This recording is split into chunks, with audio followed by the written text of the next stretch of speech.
Hey, good morning, gang. What a wonderful, wonderful day. It's Friday, May 15th, 2020. So here in New Mexico, they're starting to lift some of the COVID-19 restrictions. We're going to start getting back to life as normal, or at least we're phasing into it so long as nothing changes going forward here. But I want to tell you a quick little snippet as we get started today. Um, Last year, I was killing some time. I was on Facebook trolling for, some of those empty life events and the bad fake news stories that we all love to read on Facebook, like most of us do, right? So, yeah, that's my confession. All right. So, there was a really, really well positioned ad that was for this amazing, amazing tool that I just felt like I had to have this thing, right? It popped into my feed and it met certain needs I had at that time. So it was this attachment for uh, my weed eater. And I don't know if you guys have ever used a weed eater, but you get that string on there, and it's always such a hassle having to straighten out that string. So this tool attached to the bottom of the weed eater. It had these little blades that came out, and you never have to mess with that string again. So, man, I thought this thing was awesome. So I bought one, and man, I waited for several weeks for this thing to come in, and man, the anticipation was killing me because I wanted to get out and I wanted to use this thing in my yard. Right? I kept thinking, man, look at all the time I'm going to save with this thing because I don't have to mess with that silly string. Well, the day arrives, the package gets to my house, and to my surprise, it didn't fit my weed eater. So all of that buildup, right? And it didn't fit. So I tell you this story because haven't we all made purchases and we've made investments in things that later on we kind of regretted because we didn't do a little bit more homework? I mean, I know I have. I just told you a story about one here just a moment ago, but this week, welcome to another shot in reality. This is faith-based investing live. I am your resident faith-based investing host, Joshua Christensen, and you could have chosen to spend your time in a lot of different ways, but I'm really grateful that you chose to spend your time with me here today because um, what we're going to talk about today is going to blow your mind. I mean, this is such a cool concept. It's such a cool idea, but we don't talk about it anymore. Over on the right hand side, there's a chat box. So if any questions come up during our discussion today, just fire them off. Put a big Q right in front of that and fire them off, and I'll do what I can to answer as many questions as I can. But over the last several weeks, we've been talking about 10 reasons that faith-based investors are different than regular investors. And so today we're actually digging into learning how to be a prudent investor. So today's session is prudent investing. My story about the weed eater tool and that poorly purchased tool kind of resonates with many of us, doesn't it? Yeah, it's like, why does that resonate with us? Because we've all been there, right? So, as a faith-based investor, we want more out of our investments. We don't want to just make money.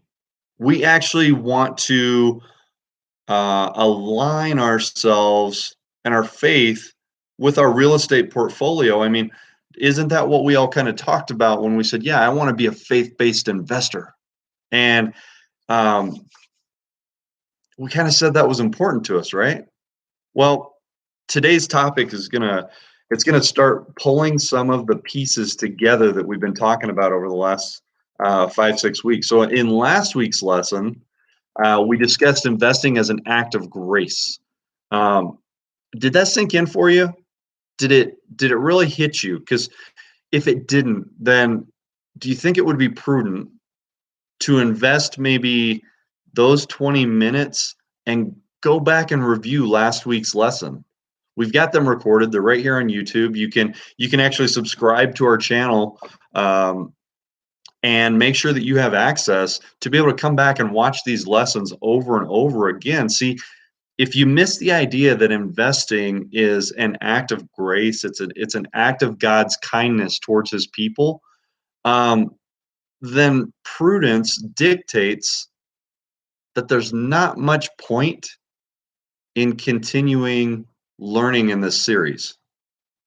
We got to kind of grab that concept that investing is an act of God's kindness and His grace. If you're out of alignment with these teachings, wouldn't it be a better investment of your time to do something different? I mean, that's what we're talking about, right? We're kind of aligning ourselves with God's word and aligning our portfolio and getting our heart and everything engaged in what we're doing. So, see, my point is that every day we make decisions. Every day, we think about how we're going to invest our time, how we're going to invest our talents, and how we're going to invest our our money, don't we? I mean, that's kind of what we do every single day. So in this lesson, we're gonna nail down this idea of prudent investing. We're just gonna nail this thing down, right? So what is prudence? So it's the ability to govern and discern oneself by the use of reason. It is shrewdness in the management of affairs. It is skill and good judgment in the use of resources. And it's also caution and circumspection to danger or risk. So there's a lot of different aspects of prudence, right? Well, look at what Jesus said. He said, "Look, I'm sending you out like sheep among wolves. Therefore, be as shrewd as serpents and as harmless as doves." All right, so up to this point in this series, we have looked at faith based investing as being the masters of the Lord's house, being great stewards of what He gave us to manage. We looked at prayerful consideration and how to ask God to give us guidance and direction and what to invest in and how to invest and what direction to go with that, right? We looked at aligning our thoughts with God every day as we dig into the scripture. We looked at being transformed into God's way of thinking and how we invest and how we uh, build our portfolios. And last week we looked at investing as an act of grace and God's kindness towards people. So now we're prudent and as shrewd as serpents about our investment choices, right? I mean, isn't that what we're doing? We want to get better. We want to be wise about what we're doing. So I wish I could tell you the number of times that I've actually I've counseled people who are looking at investments or they're looking at purchasing the home they're going to move into or something like that. And they won't take action because they need to make a wise decision when the reality is that most of the time, the people who say that are making emotional decisions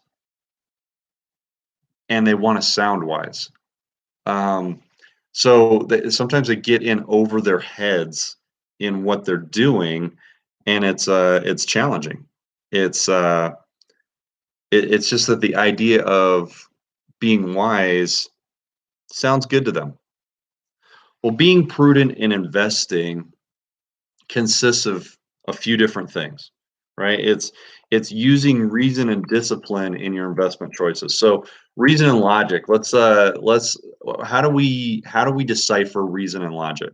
Well, we've got to get data about our investment from reliable sources, and we've got to review all of that data against our portfolio goals and strategies that we're employing, right? So you got to ask the question, does this investment fit my portfolio profile? Well, we also need to be disciplined. The worst investments that I've ever made personally were emotion driven, and it was like out of desperation to get a deal. I was panicking. I had to do something. I wanted a deal so bad. And man, those were the worst investments. I didn't lose any money, but we certainly didn't make any either. And we ate up a lot of time learning lessons and things like that. But good investments, right? You learn lessons. That's how you learn sometimes. Experience is a mother of all teaching. So um, in discipline, you got to look at your portfolio and you got to know with reason and logic, you have a plan, you have a system for investing. If what you're looking at doesn't fit, it doesn't fit. Next, right? That's what you got to look at. All right. So, what is shrewdness in management? Do you know your numbers? Do you have a system in place for the different types of investments you want to make? I've built calculators using Excel spreadsheets to figure out my numbers and make sure that I kind of have an idea what I'm getting into going into it. You're not going to see everything in an investment, but you can certainly see a lot of the scenario play out, and it will help you make decisions faster and it'll help you make smarter decisions. So you got to have that system in place. Do you have a team of trustworthy advisors that are helping you execute your investments? Having that team in place is really important. Well, let's look at another aspect of prudence in your investments would be skill and good judgment around the use of your resources. All right, so this is where you got to dig in and you got to be honest with yourself. You gotta sit back and think, what are my skill levels? And be really, really honest. If you're not honest with yourself, you're gonna get yourself in a lot of trouble. So if you lack skill, wouldn't you agree that it would be a wiser use of your time and your resources to invest in training first before you make some bad investment choices? Don't you do you think that um, the use of sound judgment is the first place to start investing? Spend time getting your skills in place. It's been said that the most important investment that you can make is in yourself. Even prudent faith-based investors started at the same place, lacking skills and resources. So it is prudent that has led to gaining knowledge and understanding, right? Prudence ultimately led to increased wealth and resources for a lot of great investors. Warren Buffett did not start with all this knowledge. He had to start somewhere. He had to get skill. He had to gain knowledge and understanding of investments before he was able to execute well. But over time, he's gained all of that, right? So prudence would also dictate caution or circumspection as to danger and risk. So you want to, would you agree that there's a certain degree of, absolutely there's risk involved. You'd be silly not to think that there's risk involved. There's risk involved in every type of investment that we have, right? So your newly acquired skills and judgment are going to lead you to creating risk assessments depending on what you're investing in. So do you want to hear a real life story about prudent investing? I was involved in a flip type investment, right? It was a renovation rehab on a house, 105-year-old historic home, and the cost associated with the project. Well, it turned out that our cost estimates were $40,000 light. That's a little bit of an oversight. $40,000. We chose to hire a project manager, and turned out that We ended up missing so many deadlines that led us to double the rehab time, and our holding costs turned out to be thousands and thousands of dollars more than what we expected to spend.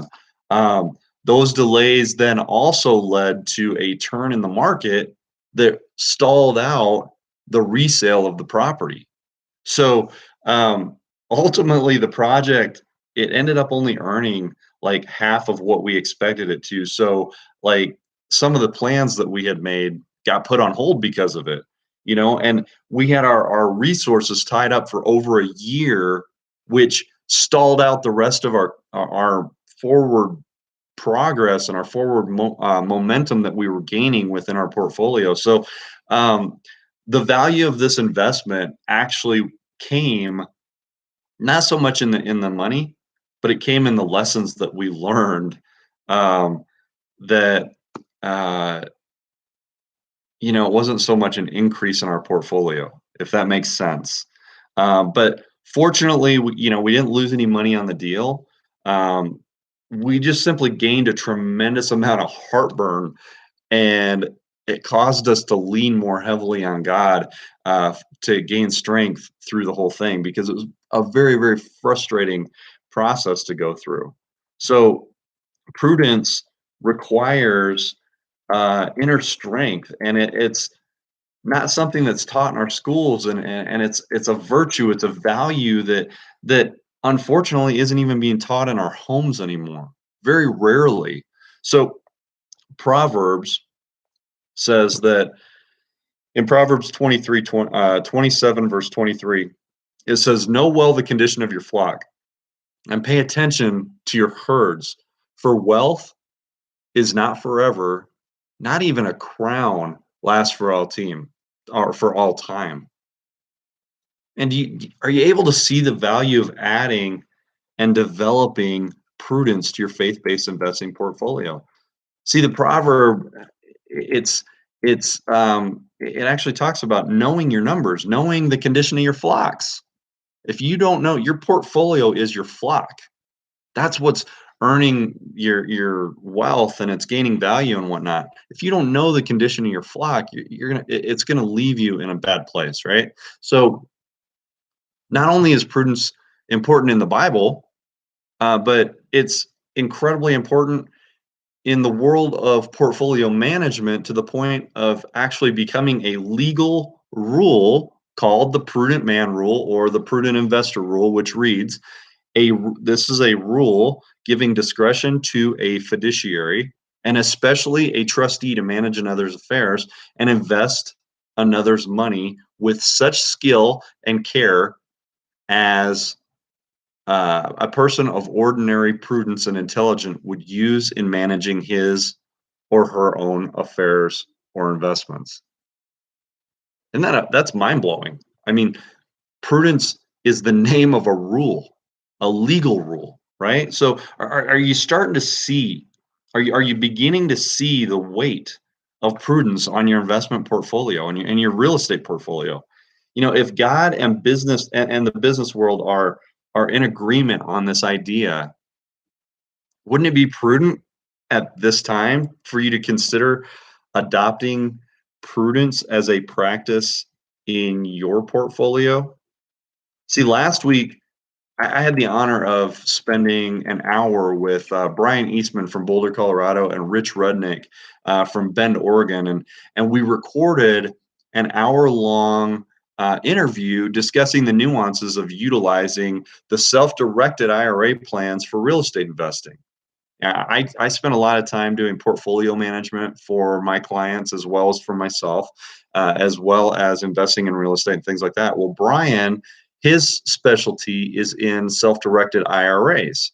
Well, it's self-directed IRAs are they're a widely untapped resource that many people have available to them for investing, but they don't even know it, because they just don't know that this tool is available to them. So as a real estate portfolio manager, I have a huge, huge responsibility to adhere to the laws of the land as I act as the fiduciary over my clients' real estate portfolio investments.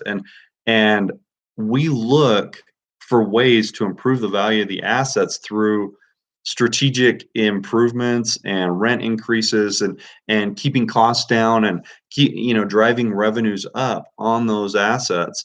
And so when we do all of that within a self-directed IRA, man, awesome to it's awesome to be able to throw that in there. So um, you get your investments into your IRA.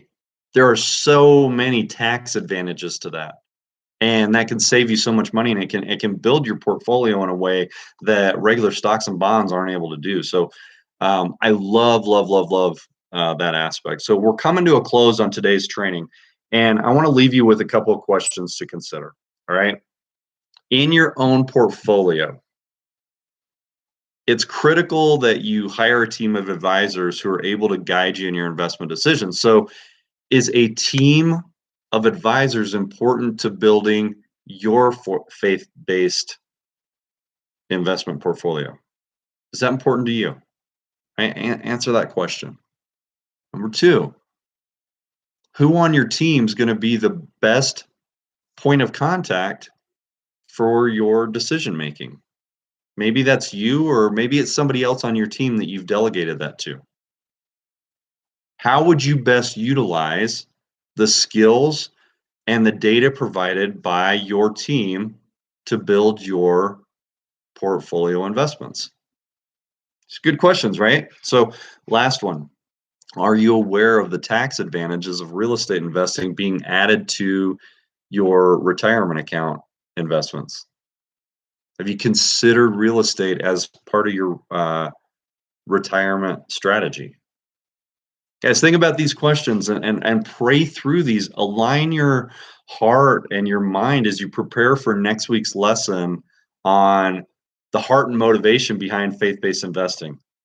Man, thank you so much for spending your time with me this morning. I mean, it's been such a blessing, and what a blessing it is. I mean, I'm fired up to grow together in this journey of faith-based investing, and let's continue to work together and make faith-based investing into a national movement of Christian investors. Will you help me turn this into a revolution and a movement to change how we invest in our and how we serve in our communities? I mean, this is all to God's glory, right? So remember, on Mondays, you can come back to our YouTube channel. You can go out to EQT PM on Facebook. Make sure you like those pages, follow us, subscribe to our channel, and you're going to get notifications of these things. But on Mondays, I send out a quick little Monday motivation, short little video, just a couple minutes long. And then every Friday, we're coming back here live to continue to invest and spend 20, 25 minutes together talking about some of the great ways we can become better investors, how we can build a more faith-based portfolio as faith-based investors. So come back here every Friday at 9 a.m. Mountain Standard Time. We're right here covering a new topic. We're working through right now. We've got 4 more lessons in this 10-part series, and we're going to start getting into some nuts and bolts on some different strategies and examples of investments and various different things like that. But be sure to like and follow us. Follow the EQT Property Management on Facebook. If you've got questions about your portfolio, if you want to, hire us to help you become part of your trusted team, to help you make prudent decisions in your investment portfolio, reach out to me at office@eqtpm.com. I'm gonna put that link down in the description down below, so you can reach out to us, guys. Let's change the world together. Make it a great week.